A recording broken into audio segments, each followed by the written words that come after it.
नमस्कार, स्वागत है सभी दर्शकों का ट्रू मीडिया ज्योतिष विज्ञान में। होली का महापर्व है और इस पर्व पर आज हम बता रहे हैं शुक्रदंत के बारे में।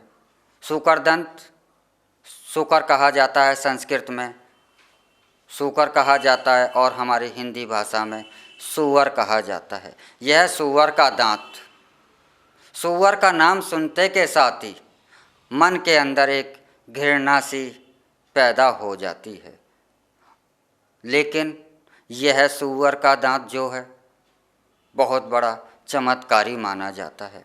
सूअर का दांत वशीकरण, किसी को मोह वश करना हो तो सूअर का दांत बहुत ज़्यादा चमत्कारी माना जाता है। वशीकरण के क्षेत्र में सूअर का दांत आपको किसी भूत प्रेत इत्यादि जैसी हवाओं से, नकारात्मक ऊर्जाओं से आपको डर लग रहा है तो आप सूअर का दांत धारण कर सकते हैं।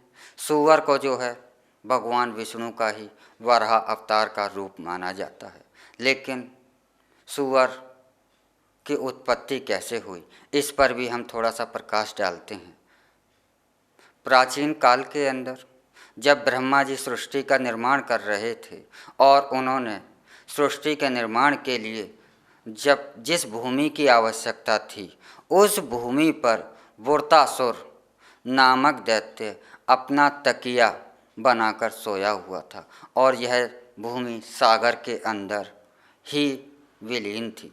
क्योंकि हमारे जो 10 अवतार हैं सनातन धर्म के, वह एक प्रकृति का संकेत देते हैं। प्रकृति कैसे यह हमारी दुनिया अस्तित्व में आई, पूरा का पूरा एक इतिहास है। जैसे कि इससे पहले जो भगवान विष्णु का मत्स्य अवतार था, वह अवतार था कि इसका अर्थ आज भी विज्ञान मानता है कि हम सभी जीव सबसे पहले पानी के अंदर ही पनपे और पानी के से ही बाहर निकलकर हमने पृथ्वी पर आए। तो जब वृत्रासुर उस जमीन पर तकिया बनाकर सो रहा था, इतना विशाल था, और उसने अपने चारों ओर विष्ठा का, मल का बहुत बड़ा ढेर लगा दिया था। बहुत बड़े भूभाग में विष्ठा ही विष्ठा फैला दी थी। वह इसलिए अपने चारों ओर फैला रखी थी ताकि कोई भी देवता या कोई भी उसके पास ना आए, और इस विष्ठा के कारण सभी देव और सभी शक्तियाँ वृत्रासुर तक जाने पर समर्थ नहीं हो रही थी। तब ब्रह्मा जी ने विष्णु का ध्यान करते हुए सूअर का अवतार किया, क्योंकि सूअर ही एक ऐसा जीव था जो कि विष्ठा को खत्म कर अंदर तक जा सकता था। तो इसी विष्ठा को नष्ट कर भगवान विष्णु ने इसी विष्ठा को नष्ट कर और वृत्रासुर का अंत कर जल में से इस भूमि को बाहर लेकर आए, और जिस पर कि आज जीवन, हमारी यह पृथ्वी पर जीवन आरंभ हुआ धरती पर।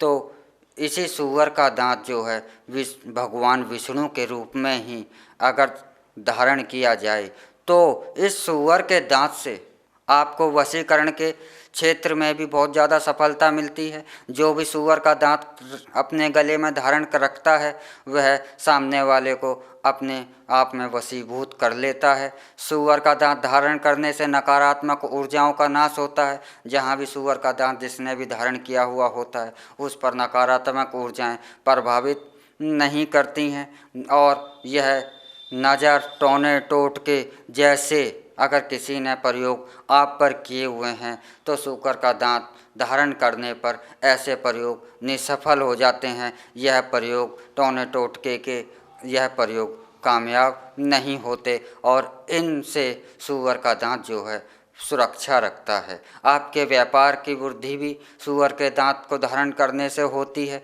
तो सूअर का दांत इतना चमत्कारी माना जाता है। अब हम बात करते हैं इस सूअर के दांत को आप कैसे सिद्ध करें। सूअर के दांत को सिद्ध करना बहुत सरल है। इसमें आपको किसी भी खास विशेष क्रिया की आवश्यकता नहीं होती। इसमें आपको ना ही किसी सामग्री की आवश्यकता होती है और ना ही किसी और नियम और कानून की आवश्यकता होती। सूअर का दांत बहुत आसानी से, बड़ी सरलता से सिद्ध हो जाता है, लेकिन इसको सिद्ध करने से पहले इस सूअर के दांत को कैसे प्राप्त किया जाए। सूअर का दांत सूअर पालने वालों से आपको प्राप्त हो सकता है, लेकिन सूअर का जो दांत सर्वश्रेष्ठ वह दांत माना जाता है कि जब सूअर की अपनी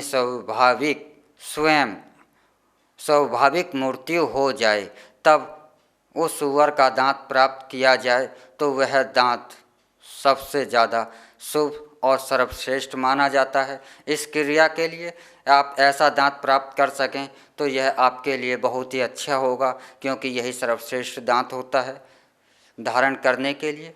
इसको सिद्ध करने के लिए आपको कुछ नहीं करना है। एक साधारण सा कोई भी आसन आप लें रात्रि के समय होली की, और अपने बाएं हाथ में सूअर का दांत लें और सामने एक लोटा जल लें। इस लोटा जल में से 3 बार आप ओम वाराह दंताभ्याः नमः मंत्र एक बार फिर पढ़िए, सुनिए, ध्यान दीजिए। ओम वराह दंताभ्याः नमः, ओम वराह दंताभ्याः नमः।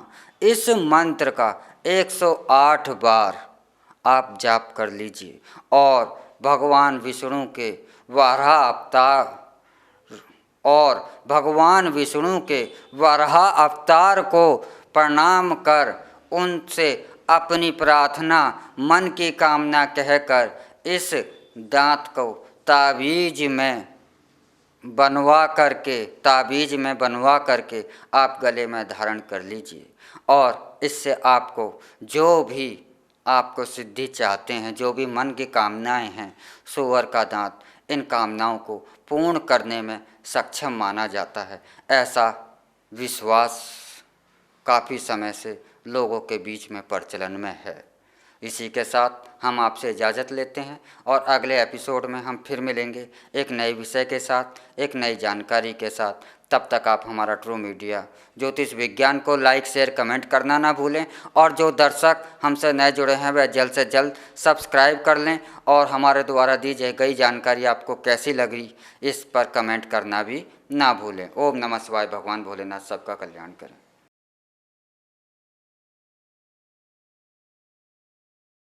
अगर आप ये वीडियो YouTube पर देख रहे हैं तो हमारे चैनल को सब्सक्राइब करें और बेल आइकन को दबाना ना भूलें। अगर आप Facebook पर ये वीडियो देख रहे हैं तो हमारे पेज को लाइक करें।